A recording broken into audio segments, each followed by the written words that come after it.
Hello again, whiskey friends. All right, show of hands out there. Who has walked either into their basement, kitchen, dining room, or even bathroom and seen all of the bottles everywhere and felt a little guilty? If you've been in this hobby now for many, many years, your house can start feeling like a mini warehouse rather than a living space. Today, we're going to face that problem head on and have a little discussion. We'll unpack why bottle overload happens, discuss if that is a good or bad thing, and then suggest some strategies on how we can get through this problem together. Main goal, let's figure out how to clear the clutter and avoid burning out on the hobby that we enjoy so much. So thank you for joining today, whiskey friends. Let's kick off the show.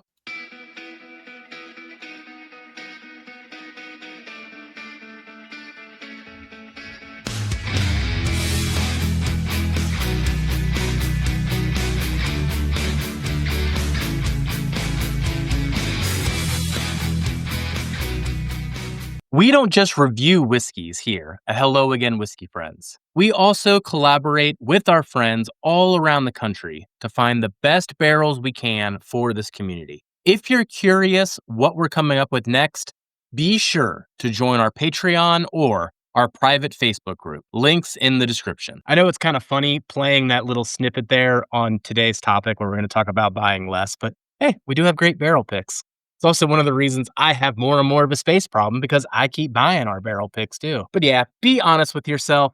How many bottles of whiskey do you have? I have been personally battling between 300 and 400 open bottles of whiskey at any given time over the last 2 years. And that doesn't count what is probably about 200 bottles of unopened backups, some of which I'm starting to doubt whether I'm even going to get to them ever. Of course, that did inspire the hat I'm currently wearing right now, where one of my goals in 2024 was to not have any floor whiskey in the house ever again. And yes, I have been above board on that goal. But what has been interesting for me is that I have seen people now have this enjoyment for our hobby, but now the amount of bottles everywhere is actually causing anxiety. It's not supposed to cause anxiety, it's supposed to be fun. But the more anxiety that people feel, either about the amount of bottles, the lack of space, the money that they spent over time, all of it is accumulating and leading to burnout. And if the enjoyment of the community slows down, the hobby overall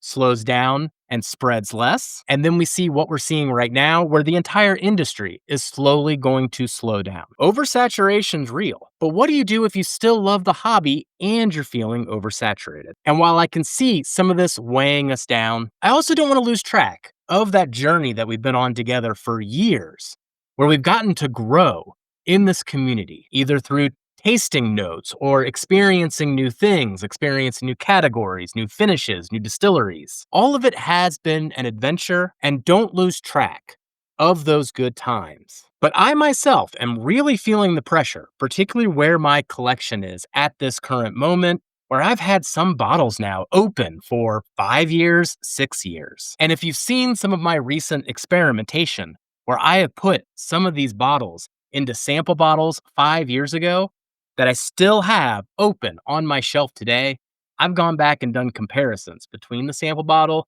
and that open bottle. And unfortunately, the deterioration is real. In every case that I've done that experiment thus far, essentially, the whiskey's a little less vibrant, and the main part of the experience that's getting diminished is on the finish, which is one of my favorite parts of the whiskey overall. So as much as I do love having this library and being able to do comparisons, this versus that, this batch versus this batch, this release versus this release, at a certain point, having this entire library just may not be worth it. Or I'm not putting enough time and energy into maintaining said library.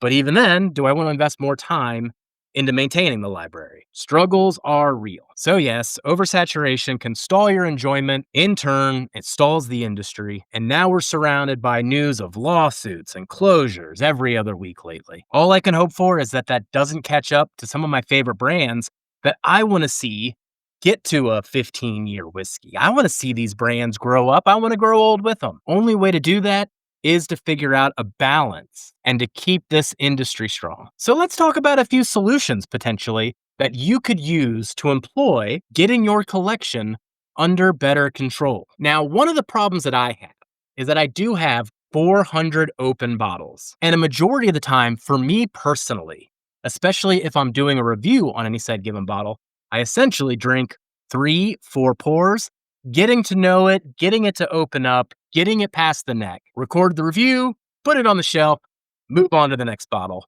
rinse and repeat over and over again, which means I have a ton of bottles that are somewhere between 50% and 75% full. And even when I have people over to my house, let's say a dozen people in a tasting, I beg them not to bring any whiskey themselves. Please bring appetizers. Drink all the whiskey you want. Drink anything you want. Be responsible. Please get home safely. And I could do this multiple times a year, and they won't even make a dent. Like, I can't even see it. So maybe the free-for-all tasting is not the right strategy to get your collection down. What I am going to start doing and tailoring it to how many guests I have, but why don't I curate a tasting? Pick 4 bottles and pour them all out, or as much as you can, to the guests that are there. And then bam, 4 bottles are gone. More room is saved. Now, what is realistic though? How many times a year could you do this? Especially if you got a family and other considerations. 3 times a year? 4 times a year? The year moves by pretty quickly. And it's moving by faster and faster, it seems like. So even that might only get you through a dozen bottles or 16 bottles if you're doing it every quarter. So then why not change it up every now and then too? Even get more people excited about the hobby that maybe aren't necessarily into sipping whiskey neat. Grab some bottles and experiment with different cocktails. One thing we are hoping to do on the channel here soon is essentially to do a blind flight where we get to see how different whiskeys interact with the exact same cocktail base. Do you know the difference of having an old fashioned with a wild turkey versus a Knob Creek versus an MGP or even a light whiskey? Cocktails are much more approachable to a wider audience, which may then grow the size of your tasting and party. Or if you don't have a lot of fellow enthusiasts that are in your area, maybe this is a way that you can pull in more general audiences and family members into the experience. And hey, you never know. Maybe this cocktail idea is what gets them into whiskey overall, and then they start sipping it neat with you. Of course, I recommend don't do your most expensive whiskeys on this idea, but it might actually be fun to throw one in every now and then too. Now, I talked earlier about all of my unopened bottles, and more, I have just taken the approach to be as charitable with those bottles as I can. I actually have half of my unopened collection kind of deemed for charitable giveaways, community giveaways, community fundraisers. Even as of recording, I just helped host something just like that to help raise money for a local business. We all get to have fun as a community, and we get to help people that are in need. Now, doing that, of course, with open bottles, a bit more questionable, unless you're really close with the people that are involved. But I have seen people do essentially bidding wars of open bottles amongst the people that they are close with, that know that they are reputable and would trust those. Raise money for a good cause. Everyone gets good whiskey. All winners in the end. Another thing I have seen people do recently, and I do think it is interesting experiments, but maybe take bottles that you are done with, but maybe you feel guilt just straight up pouring them down the drain, or you don't have anybody that you can just hand them to. Experiment on your own and do some finishing even. Throw some staves into bottles, those wood spirals. Experiment, have some fun. Get yourself one of those home barrels yourself. Maybe make an infinity barrel out of that thing. It's your whiskey. Do whatever the heck you want with it. If the blend doesn't work, dump it and start over. If you're not doing anything with the bottles anyway and they're just diminishing, what's the difference? At least have some fun and experiment. But ultimately, I know it's fun chasing whiskey and there's a lot of FOMO that can go around, but maybe it's time to just kind of calm down on the brands that you're focused on, or the stores that you go to, or even the groups that you get single barrels from. But of course, please stay over here with us. But if you're that far along in your whiskey journey to have